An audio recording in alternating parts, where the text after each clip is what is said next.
North Wall Quay, the 11th of April 1921. It could have been any other day on the Dublin Docks, as hundreds of dockers, quay labourers, carters and seamen made their way to work. Some sights were a little more recent, such as the ever-vigilant armed guard standing to attention at the front door of the London Northwestern Railway Hotel. For just under a month, this had been a barracks for Q Company of the British Auxiliaries, a perfect base to patrol the quays and search for weapons and supplies, and to interrupt suspicious persons being smuggled into or out of a war-torn country. At 8 a.m, a number of armed men emerged from the throng of workers. They approached the hotel building, an action which signalled the start of the most audacious attack carried out against the British military that this area had ever witnessed.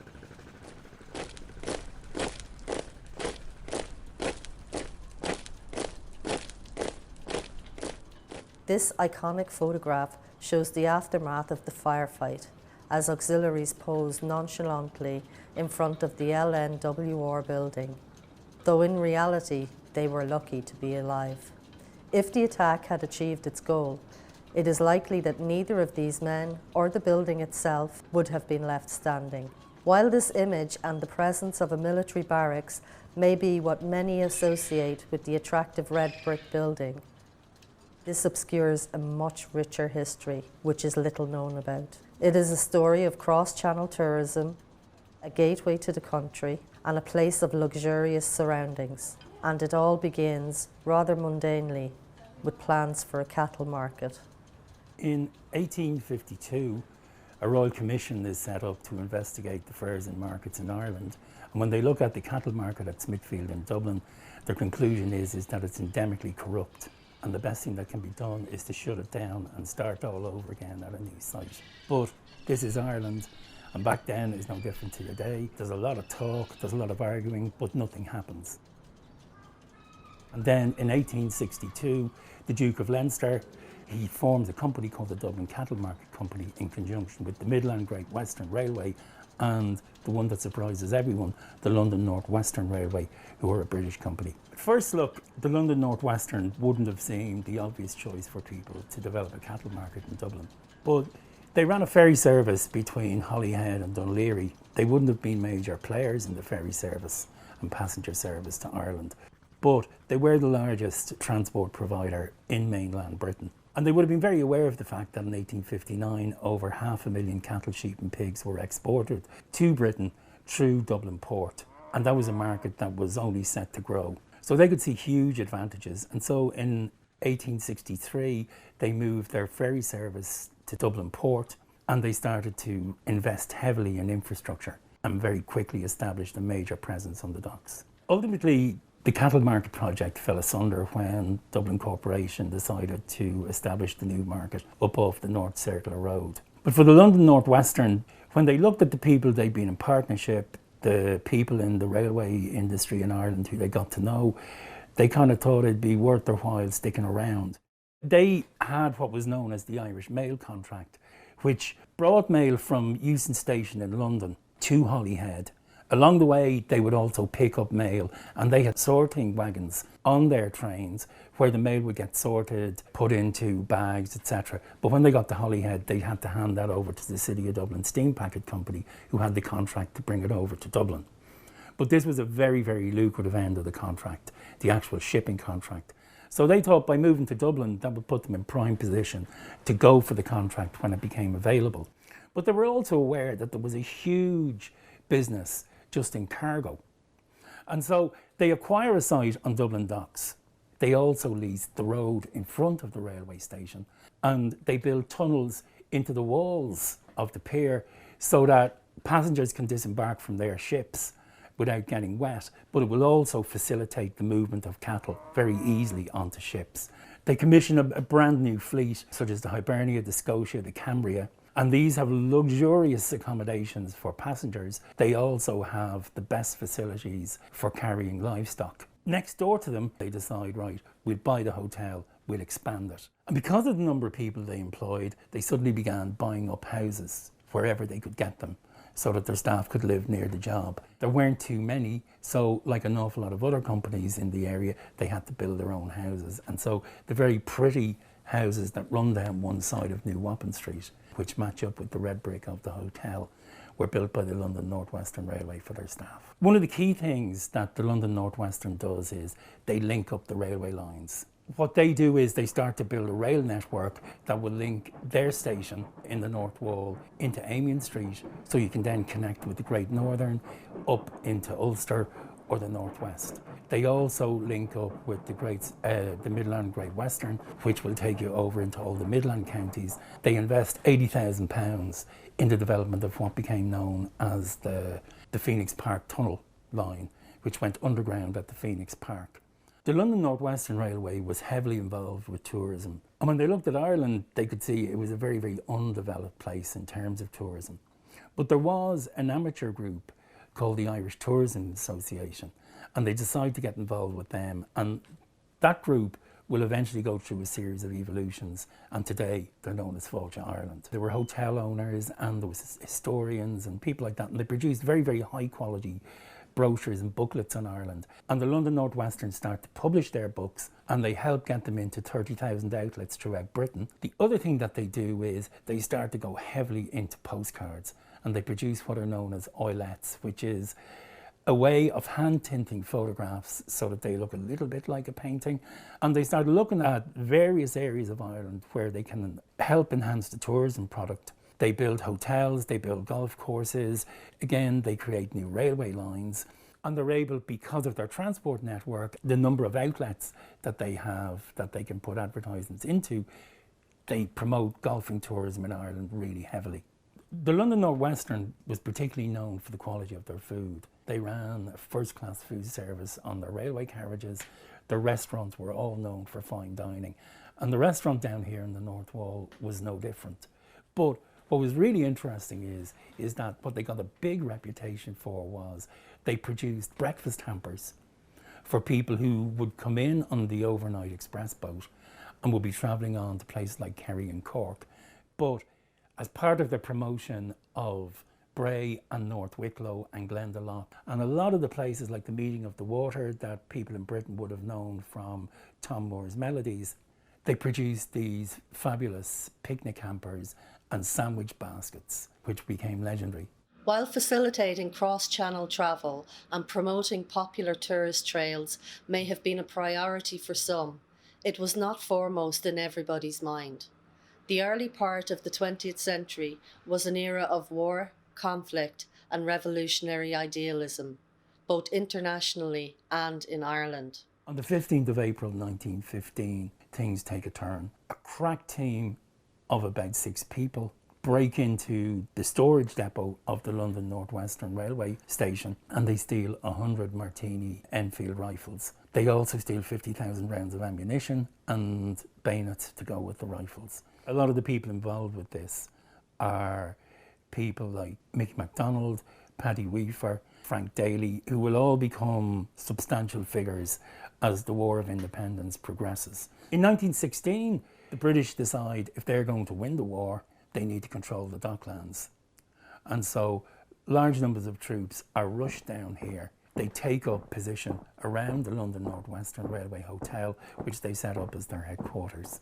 There's machine guns on the roof. They're under constant attack all week. All the windows looking out onto the riverfront are shot in by volunteers from the 4th Battalion who were operating over on the south side of the river. The manageress, Clara Harris, apologised to the guests for the inconvenience of the fact that they only had fish on the menu, but she did remind them that they still had an extremely good wine cellar, and the range of ports and whiskies that they had was probably the best available in Dublin. As soon as the reorganisation of groups begins in 1917, the Citizen Army begins the importation of arms. And they're largely doing it through women operatives who are local to the area, such as Christine Caffrey. Networks of safe houses and arms dumps are set up right into the inner city. We reach a point where almost every commercial shipping line that's coming into Dublin Port have at least 4 to 6 members of their crew who are involved in the importation of arms. The period of calm following the Easter Rising was relatively short-lived, and escalating political and revolutionary tension would see the War of Independence begin in January of 1919 and continue until a truce in July of 1921. With military assaults on barracks across the country, ambushes of Crown Force patrols, and assassinations against intelligence figures, the initial response of the British authorities to the revolutionary forces proved inadequate, and the regular army and police were bolstered by a new formation, the Black and Tans and the Auxiliary Division of the Royal Irish Constabulary, more simply known as the Auxiliaries, or to their enemies, the Auxies. In March of 1921, Q Company of the Auxiliaries took up occupation at the London Northwestern Hotel on North Wall Quay.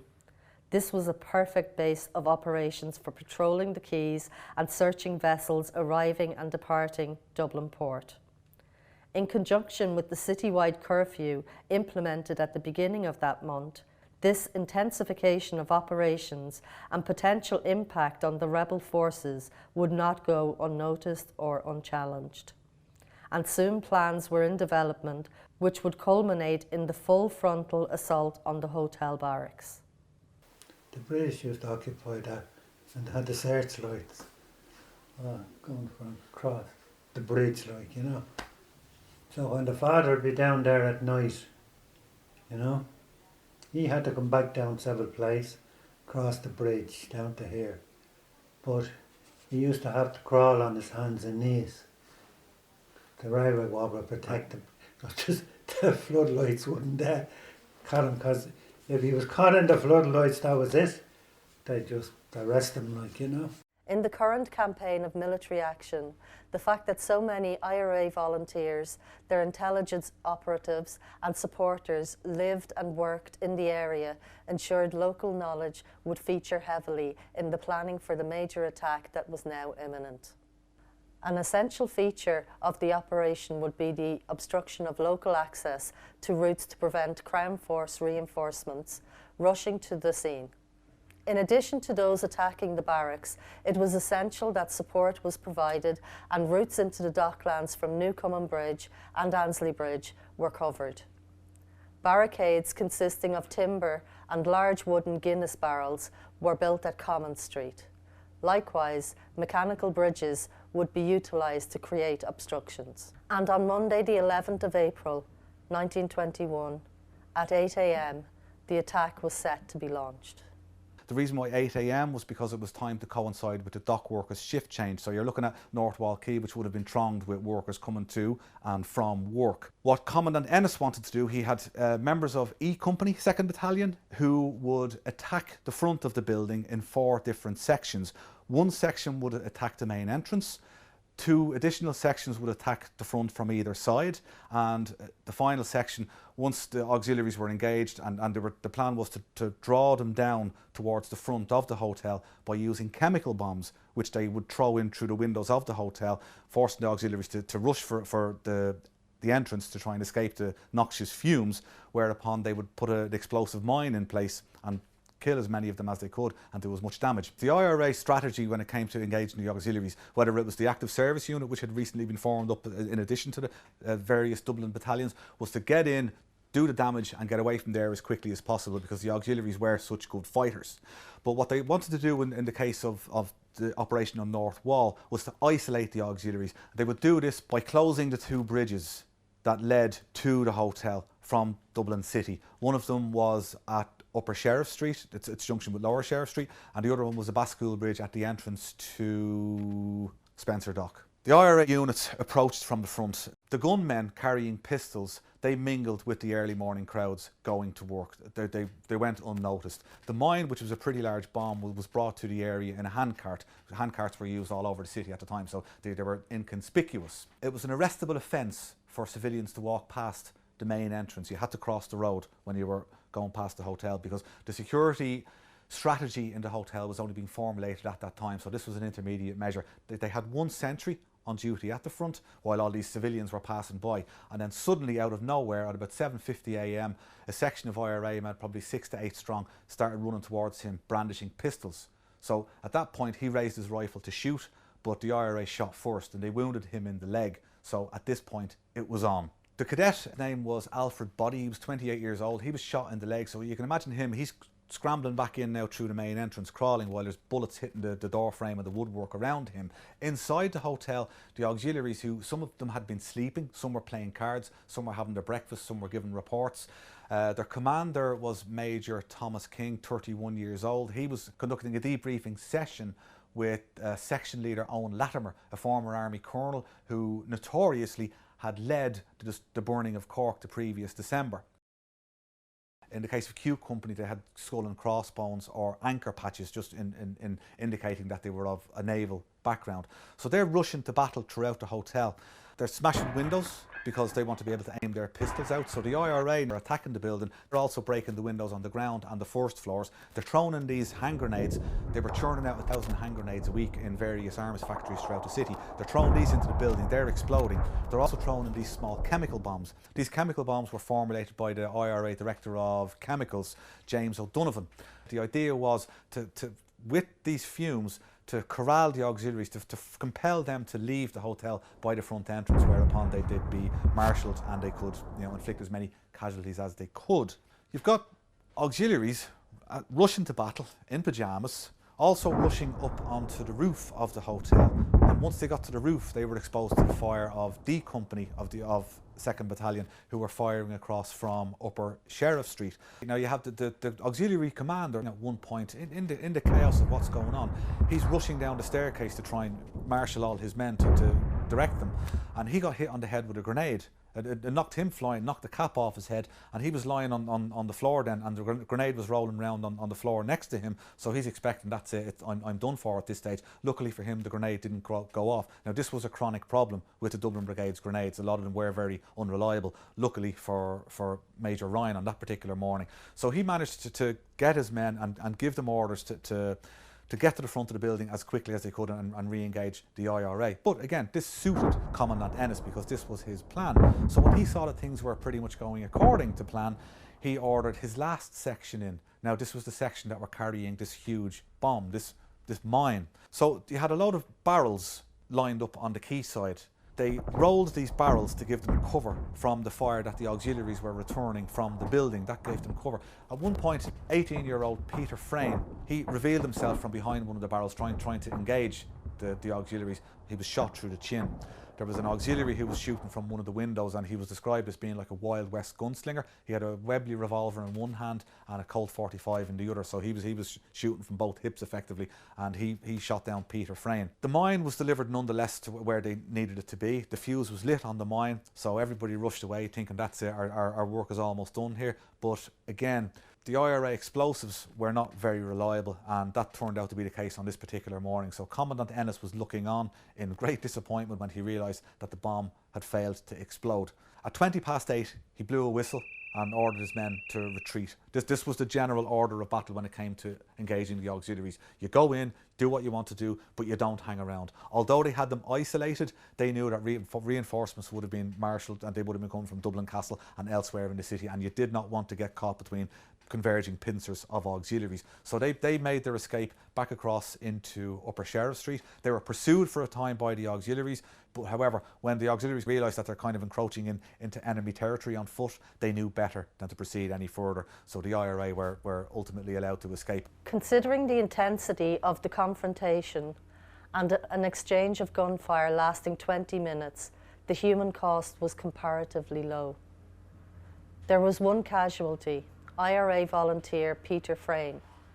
2 civilians were injured, Thomas Walsh and James Shaw, and one confirmed injury of an auxiliary, Gerard Alfred Body, shot at the front door. The failure of the mine to detonate brought the attack to an end and ensured that catastrophic casualties among Crown forces was narrowly avoided. IRA volunteer Peter Frain was just 18 years of age. Also taking part in the attack was his brother Frank, just a year older.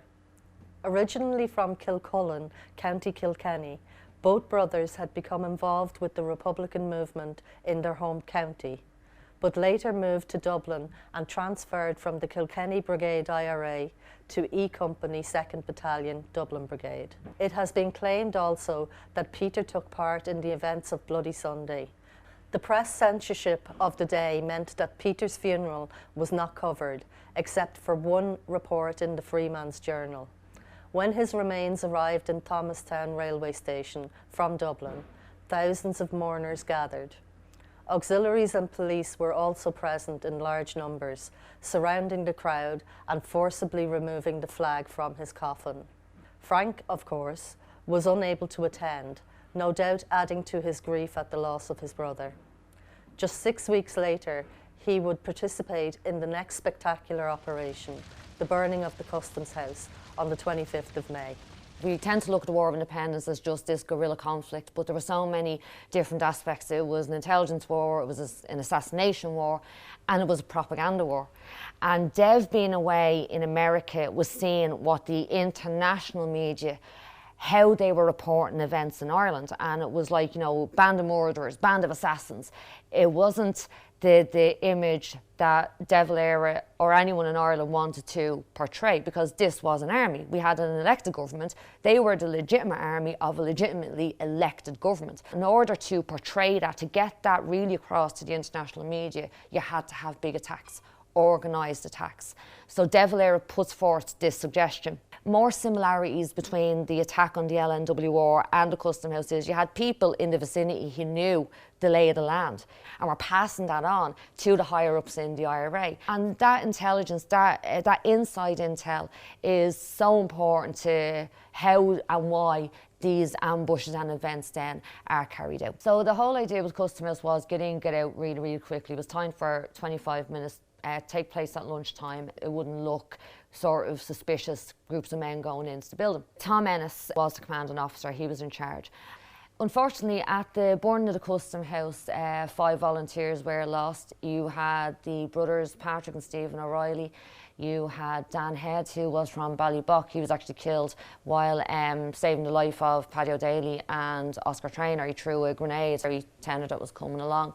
Sean Doyle died as a result of his wounds. His brother Patrick had been executed in March, on the 14th of March 1921. And then we have a local lad, Edward Dorrance, who was from Church Road in East Wall. Unfortunately, tragically, they did die. No one was meant to die on that day, but unfortunately, 5 volunteers never came home.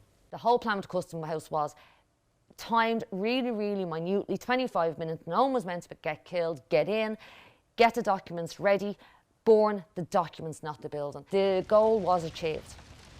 International attention from the media, it was everywhere. And despite the fact that 100 plus men were arrested and imprisoned, were the British government really going to execute 100 plus men? At this time as well, public opinion in Britain was changing. So you can imagine the media, the press reports coming from Ireland, what was happening, this huge attack. Literally that night, the IRA were back out attacking. There were more men willing to come forward and act, actually, you know, fight full time. The British didn't have them on their knees. Both sides were bluffing at this stage. April the 11th, 1921 was an exciting, dangerous and chaotic day in the Dublin Docks, and a tragic one for young Peter Frain. But every cloud has a silver lining, as they say, and for local school children that day provided an unexpected holiday. A note in the daily report of the Wharf School on the East Wall Road records, school closed due to Crown Force raids. A note that in its simplicity recalls a similar record from 1916 that stated, unable to open due to insurrection. The LNWR Hotel, known to many simply as the Red Brick Building, has had many uses since the 1920s, but thankfully none quite as exciting as that particular Monday morning in April a century ago. We remember young Peter Frain, who lost his life that day, one of the many sacrifices in the struggle for Irish independence. On December 17, 1922, the final British troops stationed in Dublin were withdrawn and sailed away from the North Wall. 6 ships set sail that day, the last one to leave being the steamer Arvonia, which incidentally had been chartered from the London and Northwestern Railway. But perhaps they all didn't truly leave. In 1922, the British government decided to break up and reorganise all the railway lines in Britain. And so the London Northwestern became what was known as the London Midland and Scottish, or LMS, although it later went from the LMS to CIE. A number of younger members of staff became curious about why the wall was longer on the outside of a corridor than it was inside the building. And they became fascinated by this, and they eventually figured out that there was a false wall with a room behind it. And they got the idea of, why don't we break down the wall and expose the room? And it was only as they started breaking down the wall, they found that there was a heavily secured door behind it. And then some of the older LMS staff figured out what was going on, and they came in and started screaming, you can't do that, you can't open the door. And then the story emerged that in the LMS days, in the immediate aftermath of the revolution, it became really difficult to work there, because chairs would upend, tables would fly across the room, papers would just suddenly go flying up in the air, and they had a really nasty poltergeist. And when they investigated it, they figured out that the room, which was sealed up, had been used as a mortuary for members of the auxiliaries, or black and tans, who had been killed and were going to be repatriated. The best guess was that one of them didn't particularly want to go back. He wanted to keep on fighting. Minstrel boy, to the war is gone. In the ranks of death you'll find him. His father's sword he hath girded on, and his wild harp slung behind him. Land of song, said the warrior bard, though all the world betrays thee, one sword at least thy rights shall guard, one faithful harp shall praise thee. Minstrel fell, but the foeman's chain could not bring that proud soul under.